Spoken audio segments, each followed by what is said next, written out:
marketing is complex, and that might be why a lot of tech company CEOs and founders don't focus on marketing. They just can't afford to hire 14 people to build this world-class marketing capability. So they do the only thing they know how, which is to build sales teams. So they raise a lot of money and they spend a lot of that money just building sales teams and just playing the numbers game.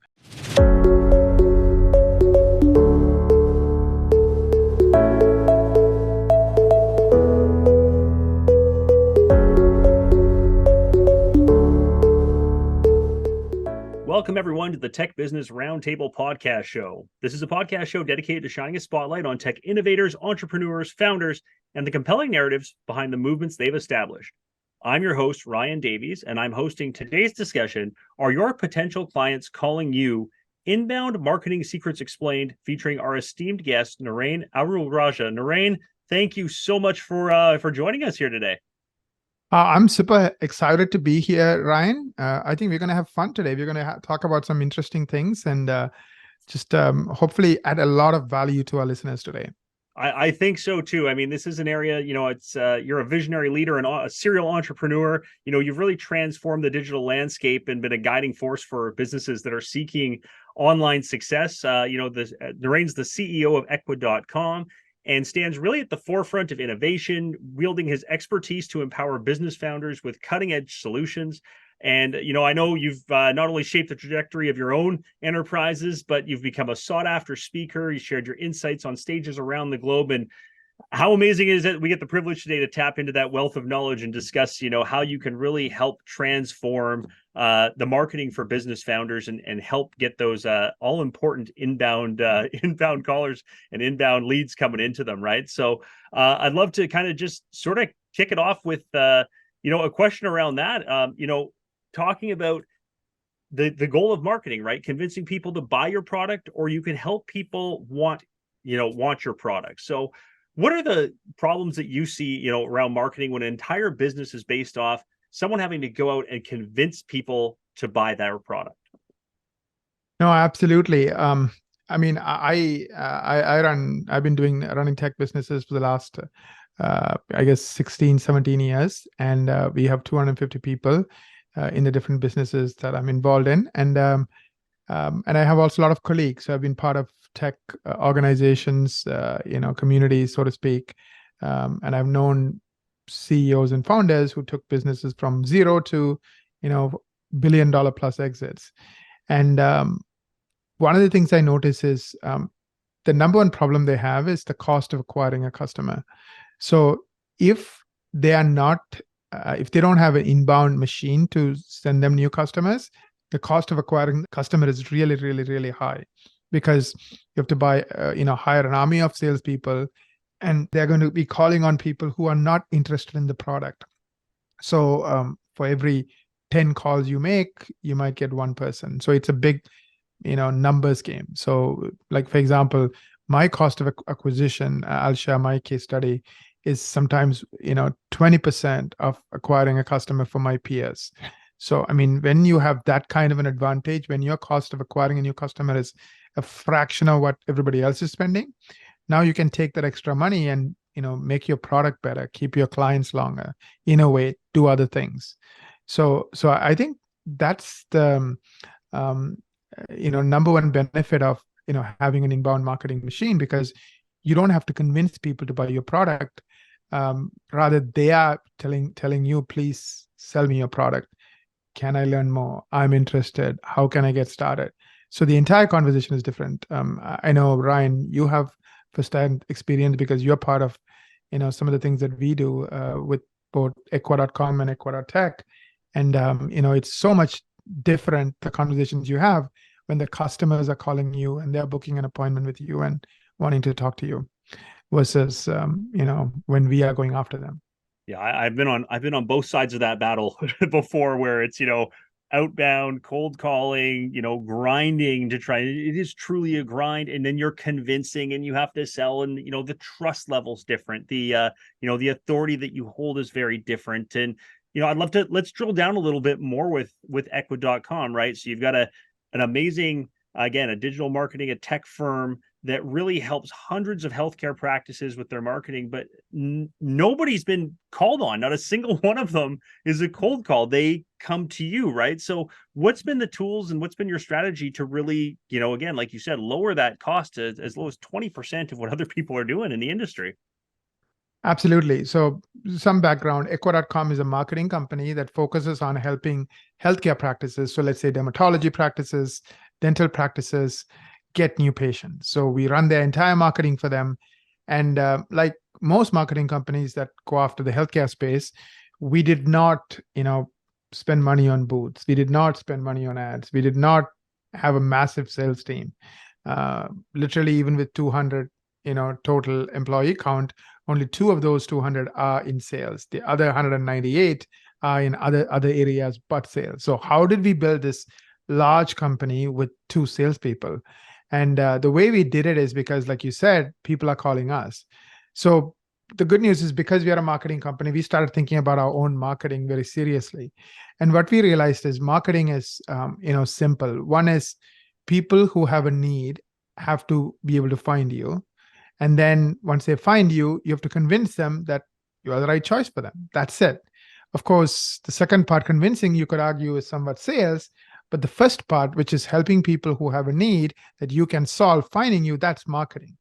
Unfortunately, like if I look at the tech landscape, most companies are extremely weak with marketing, especially companies that are, doing less than, 20, 30 million. They don't even invest in it. And even when they do invest in it, they don't have the scale and the breadth to do it properly.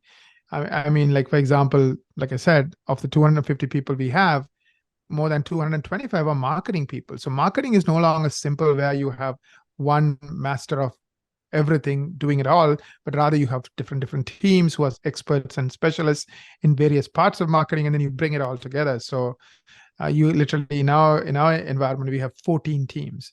So marketing is complex, and that might be why a lot of tech company CEOs and founders don't focus on marketing. They just can't afford to hire 14 people to build this world-class marketing capability. So they do the only thing they know how, which is to build sales teams. So they raise a lot of money and they spend a lot of that money just building sales teams and just playing the numbers game.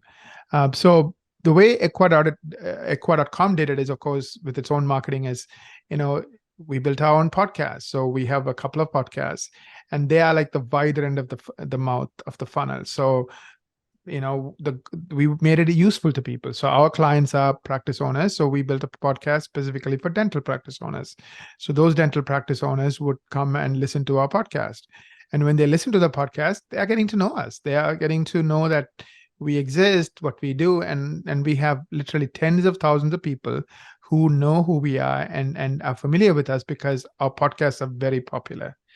So that's where it starts. So we start with this podcast. That's an amazing way to start getting your potential customers to know you and start liking you. Because, how can somebody build a relationship or buy from you when they don't even know you? And step 2, like you, right? Like, we don't do business with people we don't like. So marketing does all of that. They help people who have a need that you can solve, know you, and then, of course, start liking you. I mean, just an amazing way of looking at it. And you talked about the difference between building this sales team first around marketing, and then when you do it the way you've done it, the closing ratio is like exponentially higher. It's a lot easier. The trust is inherently built into that, and that comes from building that inbound marketing engine that you had discussed. And that's the title of our topic today, is these inbound marketing secrets explained. So maybe I'll get you to dive into that a little bit more, how a listener of this podcast and like I can really build that inbound marketing machine that you had discussed. Absolutely. So I think you have to start, I mean, like we alluded to earlier, the number one reason to do it is your cost of acquisition will drop to a fraction of what it used to be. But like anything worth doing, it takes vision, it takes a new way of thinking and a new perspective. So, I recommend you start your own podcast. You start your own community where, like, I mean, Equa.com did not just stop at podcasts. We went further. We built our own academies. We built our own conferences. We do regular webinars. We do lots and lots of educational events. So you really become, I mean, think of it, it's almost like look at the music business, right? In the old days, the artists made money by selling CDs, $10 a CD. Now all the music is free, as much music as you want. Like they don't make a lot of money from the music itself. But then, who's going on this big tour right now? Taylor Swift on her. Taylor Swift, exactly. She's worth $1.1 billion, and I think like a single ticket costs hundreds, if not thousands of dollars to go see her. And there are tens of thousands of people who want to go see her in every town she goes to. Yeah. Do the math, right? She's making millions a night. I mean, probably like 50 plus million a night in a single day, right? It's just mind-blowing numbers. So still she's making money, just the way she makes money is different. So think of your marketing as education that you are kind of sponsoring or you are facilitating. That doesn't directly pay you, meaning they're not paying you for listening to your education, but the amount of money you make on the back end is massive, because otherwise you would have spent it on your large sales team, where your cost of acquisition is 5 to 10 times more than what it would be if you had this, very powerful marketing machine. Yeah, I think that, and we're talking about, like you said with Taylor Swift and how you did the same thing, right? She's got the concert that went to now the Eras tour in the movie theaters that's now down to going to on demand, and then it's going to go to streaming. As you mentioned, that's kind of that exponential growth of what a podcast can do, and that it reaches a larger audience, it becomes more accessible, and people are seeing it in different ways. You're really building community and thought leadership for what you're doing into an industry that, there's nearly 500 million podcast listeners globally this year. It's going to pass 500 million listeners next year. So it's such a great place to be that's probably being a little bit underutilized. But maybe, let's talk about more specifics around that, about like maybe a client that is using podcast marketing that of one of your clients and how they're so successful doing it. Yeah, so I'll tell you the backstory behind Equa.tech. Remember, I talked about Equa.com, which is a marketing company for practices. Equa.tech is the marketing company for tech companies. So it's all about like a done-for-you service that helps tech companies build this inbound marketing engine without hiring a VP of sales, with VP of marketing, without hiring marketing experts. So it's a done-for-you service. So let me kind of talk about a client who is doing extremely well and how they are doing it. For confidentiality reasons, I'm not going to mention names on a podcast that's getting distributed to tens of thousands of people, but I'll just tell you the story. So this is one of the largest business in tax and accounting and so forth in a certain region. They do things differently. They charge a subscription fee, and they grew as much as they can based on word of mouth and so forth. And now they need to go to the next level. So the problem they came to us is, we want to keep our cost of acquisition low. When it's referrals and word of mouth, it's low, but we want to keep it as low, but we want to grow 30, 40% on an already huge number. So that was the problem they had. So we said, okay, let's build a podcast. I mean, this particular company caters to certain types of business owners, people in tech, for example. So, okay, let's figure out how do we build a podcast that people in tech want to listen to? Let's figure out how do we build a podcast that people in tech want to share? So, we built a podcast. It's every, and that podcast is all about, celebrating other tech founders and CEOs. So the host of the show would interview amazing CEOs, amazing founders, even like people who run venture capital firms, possibly people who run banks, financial institutions, different types of companies. And the idea is by helping your customers learn from these guests who are also customers, you are now building a community. You are right now becoming useful to your customer base, right? Everyone in tech now knows of this particular company because they have listened to the podcast. How did they get to the podcast? Maybe their buddy did a podcast, or maybe somebody they look up to in a particular industry did a podcast, and that podcast is shared virally on LinkedIn, and X and various platforms, and they saw a short clip, and all of a sudden they're like, "Oh, I want to listen to the whole podcast," and like they're like, I love this podcast. Let me subscribe to it because I learned so much from it, and I can do it when I'm driving, or I can do it during my workout, right?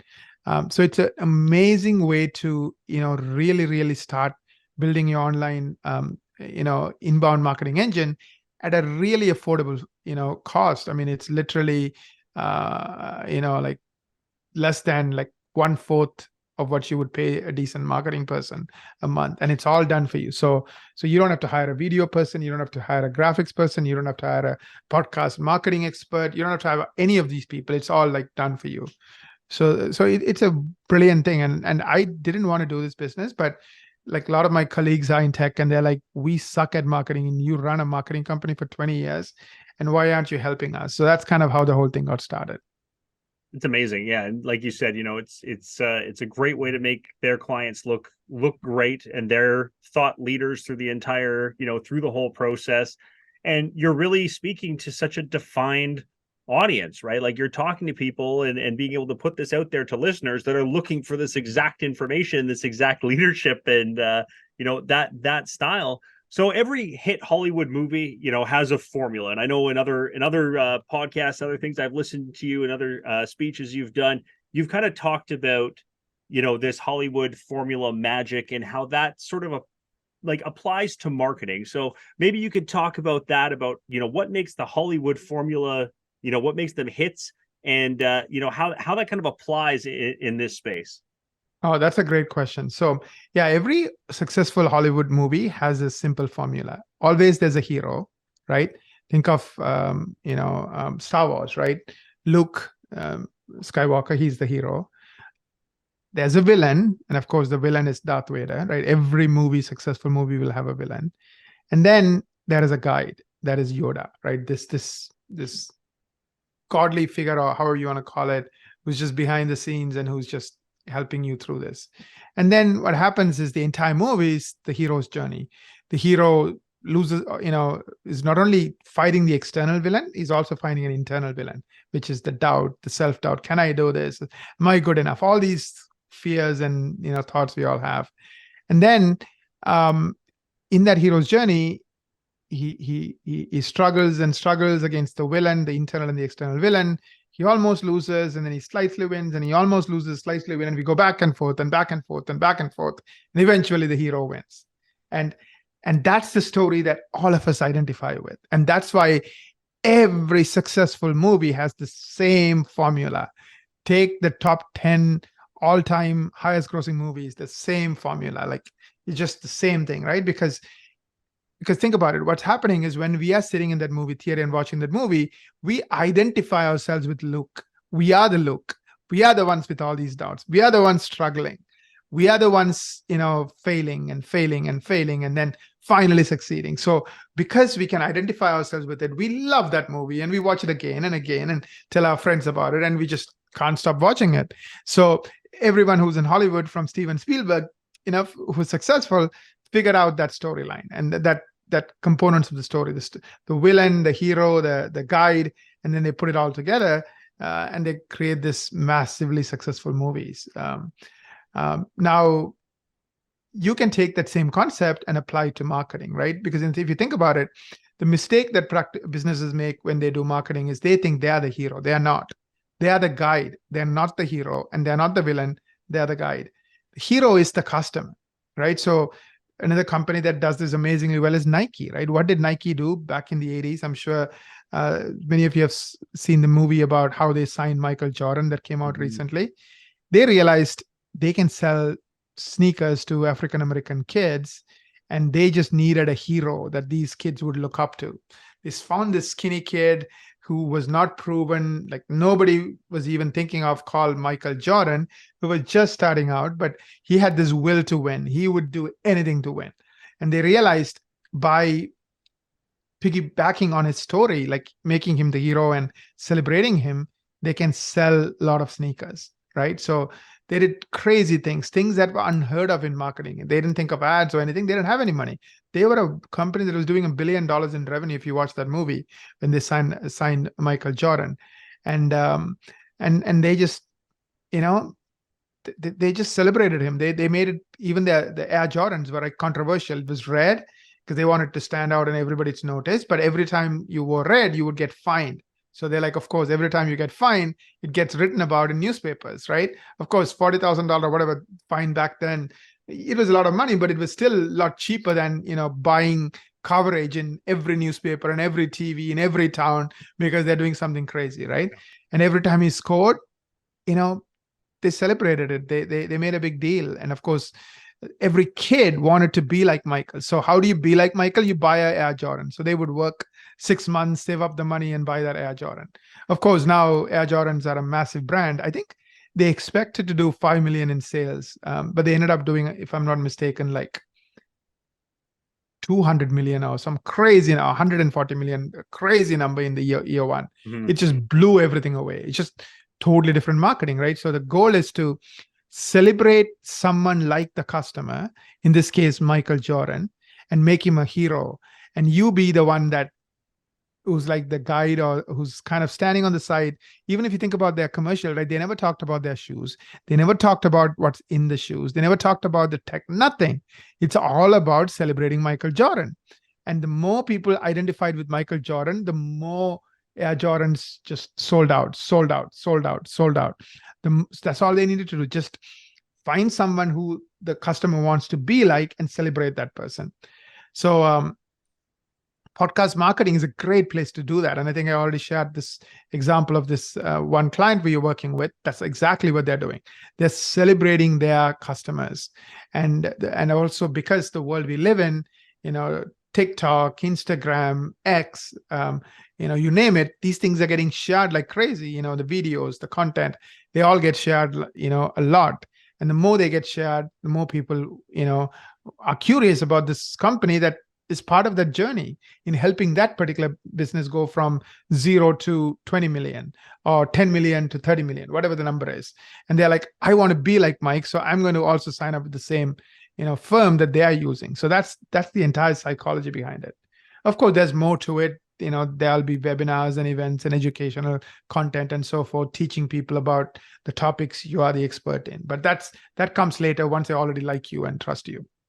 Yeah, I think unbelievable analogy. I mean, even go back to thinking about that movie about when they needed to market to Michael Jordan. Who did they go to? They went to his parents, and they made him look like a hero to them, right? That same story of being able to get that captured audience, get them on board, and now, I mean, the Jordan brand is a machine that's maybe Tiger Woods slightly rivals it back in the day. I don't think anything rivals it at all, even close, right? And it was all because of that style of, like you said, that guerrilla marketing, knowing the audience, getting a captive audience and doing it the right way. I think podcast marketing really does an amazing job of that, right? And I think there's a big difference between, creating a podcast and, recording and editing and throwing it up online, and podcast marketing. And I think the benefits of that, there's many, right? Between that, you've already kind of touched a little bit on that content machine that happens and the promotional powerhouse and monetization of it, but maybe you can drill down a little bit further on those pieces around exactly,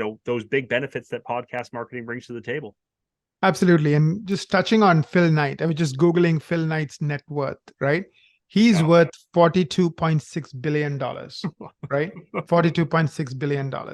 And all of this started after they signed Michael Jordan. And even today, Michael Jordan alone makes, that company, I think, $10 billion in revenue. It's crazy, or 5 billion. I don't know the exact number, but tons of money, like an ungodly amount of money. So back when they signed Michael Jordan, Phil Knight's net worth probably was like, I don't know, maybe they were worth, $300-400 million company. Maybe he was worth 100 million. So his net worth went up 400 times since they signed Michael Jordan. This is what I mean. This is not about getting an extra point, getting extra 2 points. This is changing the game, changing your business in a way that you can't even imagine. But what we try to do is, how do we help our clients do that at an affordable fee? And that's kind of what Ecuador Tech is.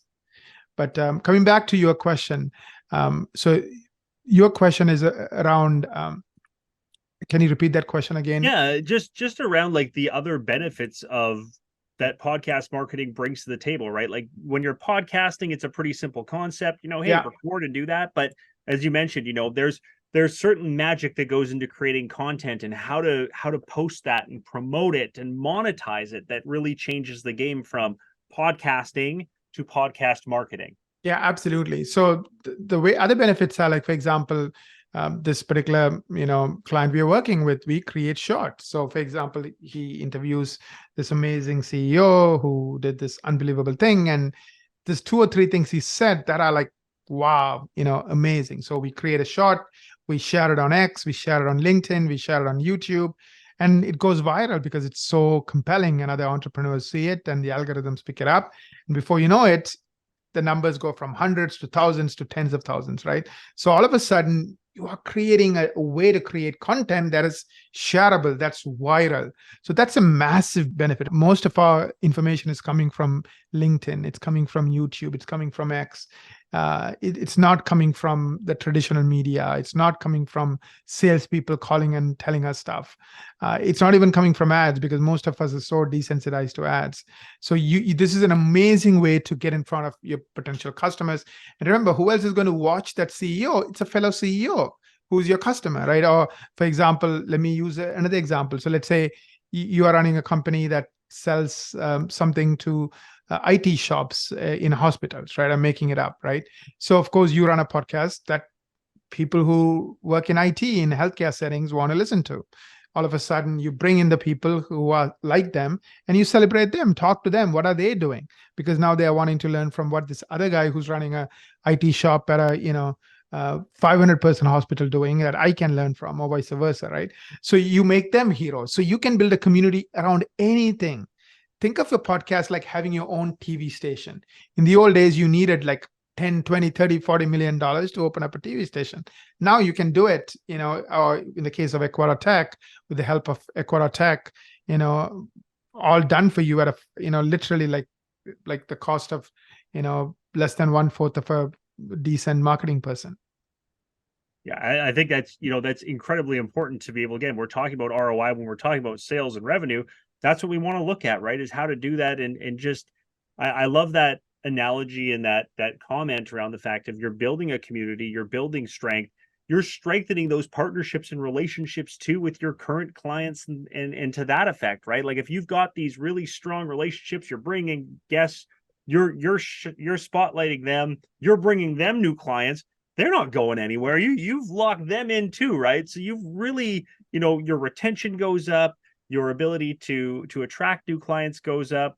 It's really, a self-fulfilling prophecy almost when you do this and you do it right. And so for our listeners of the episode, they say maybe this is for me now, right? Like I should be doing this podcast. I really want to get more internal or inbound marketing happening. My cost of acquiring a customer is just way too high right now. Where do they start, Naren? What's the strategy for them? Yeah, so we have a surprise gift for them. So we would gift what we call a marketing strategy meeting. And the way they would get this gift is by going to techbusinessroundtable.com/MSM, techbusinessroundtable.com/MSM. And so what this is like, prior to the meeting, Ecuador Tech team would research the client, figure out what business they are in, and really help you come up with a strategy, almost like a blueprint. What kind of an inbound marketing machine can you build? What would it look like? What are the components of it? What are the keys to success? And then also give you a roadmap. So in 12 months, this is what you need to do to go from zero to having a decent marketing engine that's starting to bring in a serious new number of new clients for you. So instead of you just calling on strangers, they are calling you. They already know you. They already like you. They already trust you. So it's a game changer. So I mean, it's a $1,400 value. You meet with people who are like marketing gods when you do this meeting, and you learn a ton. So get that marketing plan. And then, of course, whether you work with Ecuador Tech or not, that's your decision. But at least now you know what you need to do to build your own inbound marketing engine. Once again, that link is techbusinessroundtable.com/MSM. And that's exactly it, right? We want to talk, and this is exactly what this is about, is really learning how to harness that superpowers of podcasting. And I know that MSM is going to provide those actionable tactics for how to do it, to strategize it, to highlight the potentials, to go through it. And really, become one of those. It's sort of it's a thing that they're all doing it now, right now. Google, Microsoft, Intel, Cisco, Salesforce, Adobe, Square, Atlassian. It doesn't matter. They're all on board with podcast marketing, and it's now so achievable for smaller businesses, for tech founders to really build their audience as well. So I would definitely challenge everybody to take action and get started there, as well as, for our listeners of the podcast, please, share with us as well some of the goals, ask questions, things like that about what might be a great episode for future or to take part. But I would definitely say the first step, is really that, visiting techbusinessroundtable.com/MSM and take advantage of building that forward. So, with that, Naren, I want to give you a chance here to kind of, future crystal ball, looking ahead, maybe a little bit about where you see this industry going, and anything else to be able to reach out and get in contact with you for some more information. Absolutely. I think what has happened lately with interest rates going up and money drying up for tech companies, I think is a blessing in disguise. Because when I started my companies, I didn't have any money. I wanted to, get some money, and my banker said, "Give me a business plan, and maybe I'll give you a $25,000 loan." And they wanted business plan. They wanted 3 years worth of, financial statements. It was just, I had to pay more money to prepare the things they wanted than what I would get in the 25 grand. So I didn't have a choice but to self-fund my business. And looking back, I think that was a blessing. So I think what happens when you have too much money is you waste it. So one of the reasons I think the cost of acquisition is so high is because I think for a while there was too much money floating around. So see, the thing is, if you are really, really good with money and you're efficient with money, it gives you options, right? Even if you do have too much money, now you can do 10 times more with it because you know how to make a little bit of money go a lot further. So I think building this inbound marketing capability, where you're not dependent on your sales team or a large sales team. Of course you need salespeople, but you don't need so many of them. You don't need to depend on advertising. You don't need to depend on third parties. Rather, you control your destiny with a powerful inbound marketing strategy. So I think you ought to, you deserve to, figure this stuff out, at least know what it is. And instead of saying, well, it's too hard, it can't be done, try to explore it and see where it takes you. You might be surprised. That's how I went from zero with no funding, no nothing to, running multiple companies with 250 people. A lot of times, what you learn the hard way might be a blessing in disguise. Well said. I think that's a great place to kind of leave it off for our audience, and for them to be excited about, that potential sales boost that's there without that massive overhead, without needing to mobilize that sales team, to take advantage of all the things you already do so incredibly well and build these strong relationships with your clients, and to get those future people to, to pick up the phone, to click and call, to email, and to get in touch with you. So I think that's a wonderful place for us to leave off here. Again, take advantage of that gift from Naren, techbusinessroundtable.com/MSM, and get yourself started. This is an exciting space to be in. Tap into those 500 million people that are going to be listening to podcasts, and really take yourself to a new level from the marketing perspective. And with that, I really want to thank Naren for this incredible podcast episode. Are your potential clients calling you? Inbound marketing secrets explained. So much to take away here. Thank you so much, Naren, for being here and for enlightening our listeners today.